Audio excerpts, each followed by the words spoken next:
Hi hello friends, welcome to Mouni cine updates. என்ன சொல்கிறதுனே தெரியல.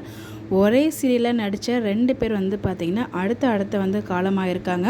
ஆல்ரெடி முந்தினத்து உங்களுக்கு ஒரு அப்டேட் கொடுத்துருந்தேன். ஆக்டர் ரவிக்குமார் சார் இறந்து போயிருக்காங்க அப்படின்னு சொல்லிட்டு. அதை தொடர்ந்து நேத்திக்கு பார்த்திங்கன்னா ஆக்டர் ஸ்ரீதர் சார், இவங்க 2 பேருமே செல்லம்மா சீரியலில் செல்லம்மாவுக்கு தாத்தாவும் அப்பாவும் ஆக்ட் பண்ணியிருக்காங்கன்னு நினைக்கிறேன். இவங்க 2 பேருமே பார்த்திங்கன்னா தொடர்ந்து அடுத்தடுத்த நாள் மரணம் ஆயிருக்காங்க. ஃபஸ்ட்டு ரவிக்குமார் சார் முந்தினத்து இறந்து போனாங்க. நேத்திக்கு ஸ்ரீதர் சார் இறந்து போயிருக்காங்க. என்ன ரீசன் நமக்கு தெரியல.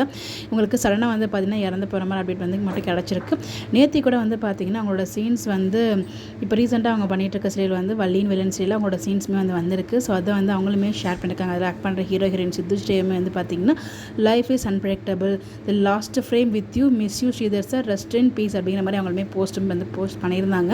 உண்மையிலே நேத்திக்கு சீனில் நம்ம பார்த்த ஒருத்தர் இன்றைக்கி அவர் இல்லை அப்படின்போது ரொம்பவே கஷ்டமாக இருக்குது.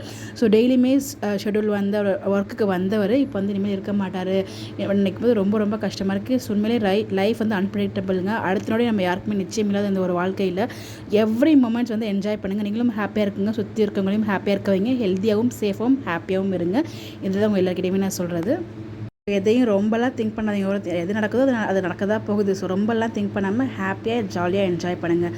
ஸோ பி பாசிட்டிவாக இருங்க. எப்போயுமே ஒரு பெரிய துயரத்துலேருந்து அவங்க ஃபேமிலி மீண்டு வரதுக்கு கண்டிப்பாக கடவுள் அவங்களுக்கு ஹெல்ப் பண்ணணும். ஸோ அவங்களோட ஆன்மா சாந்தியோட கடவுள்கிட்ட ப்ரே பண்ணிக்கலாம். தேங்க்யூ.